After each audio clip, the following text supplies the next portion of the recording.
कई लोग कह रहे हैं कि आप पवन सिंह के सपोर्टर हैं, पवन सिंह के सपोर्ट में वीडियो बनाते हैं। तो मैं आज सब कुछ आप लोगों को बताऊंगा कि क्यों मैं पवन सिंह का सपोर्ट करता हूं।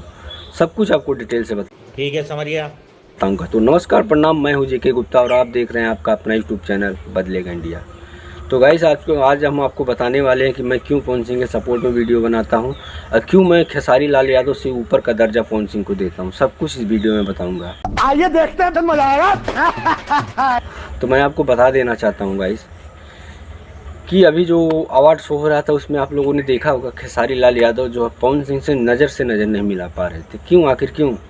खेसारी लाल यादव ने ऐसा क्या किया था कि पवन सिंह से नज़र नहीं मिला पा रहे थे? क्या बात है सर, क्या बात, ये बात है। वही स्टेज पे पवन सिंह शेर की तरह दहाड़ रहे थे और खेसारी लाल यादव थे जो जैसे उनका नज़र जो है ना उठ ही नहीं रहा था।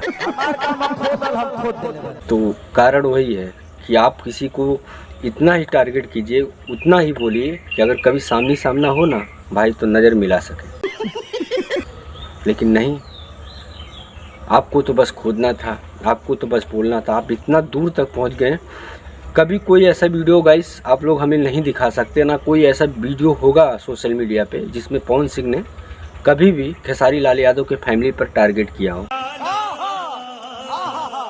क्यों? खेसारी लाल के मम्मी नहीं है, पापा नहीं है, उनकी एक बेटी है, उनका एक बेटा है, उनकी पत्नी है, सब कुछ है, लेकिन पवन सिंह ने कभी भी उनके फैमिली पर जाके टारगेट नहीं किया। और उस अवार्ड शो में पवन सिंह ने कहा भी कि अगर हमरा से कोनो गलती हो जाए या तोहरा से कोनो गलती हो जाए, अगर हमरा से कोनो गलती हो जाए तो तू फ़ोन करके हमरा से कह दिया, अगर तोहरा से कोनो गलती हो जाए तो हम फ़ोन करके तोहरा से कह दे। बिल्कुल आपने मेरे दिल की बात बताई। ये बड़ा भाई होने का फ़र्ज़ निभाया और खेसारी लाल यादव भी ने छोटे भाई होने का फ़र्ज़ निभाया। खेसारी लाल यादव को मैं उस अवार्ड शो में देखा कि जब पवन सिंह पहले स्टेज पे पहुँचे, खेसारी लाल यादव स्टेज पे पहुँचे तो रवि किशन भी बड़े बगल में खड़े थे, लेकिन उन्होंने सबसे पहले पवन सिंह का पैर छुआ। इसके बाद पवन सिंह ने उनको गले से लगाया। इसके बाद खेसारी लाल यादव ने रवि किशन जी का पैर छुआ। Sorry sorry sorry sorry. तो ये बहुत अच्छी बात है, भोजपुरी के लिए बहुत अच्छा है। हाँ गाइस, आपको एक और बात बता देना चाहता हूँ। मनोज पांडे को तो आप लोग जानते ही होंगे। बंद करो, हाथ जोड़ के मैं मोदी साहब से गुजारिश कर। जैसे ही दोनों स्टेज पे मिले, दोनों एक हुए, दोनों स्टार एक फिर से शुरू हो गया। अभी तक तो इसका लापता था, ये इसका पता ही नहीं चलता था। लोग कहते थे कि ये क्या पॉइजन खा लिया, सुसाइड करने का कोशिश कर रहा है। भाई ये ड्रामा ही कर रहा था, ये एक नंबर का ड्रामेबाज है मनोज पांडे। इसका थंबनेल देख रहे हैं, इसका थंबनेल देखिए, Manoj Pandey is the back.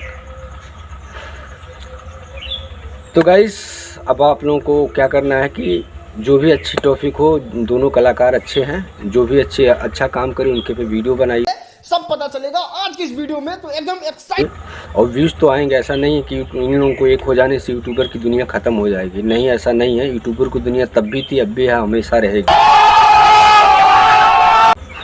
ये लोग चले जाएंगे लेकिन यूट्यूबर जो है यूट्यूब से कभी नहीं जाएगा। क्या बात है सर, क्या बात, ये बात है।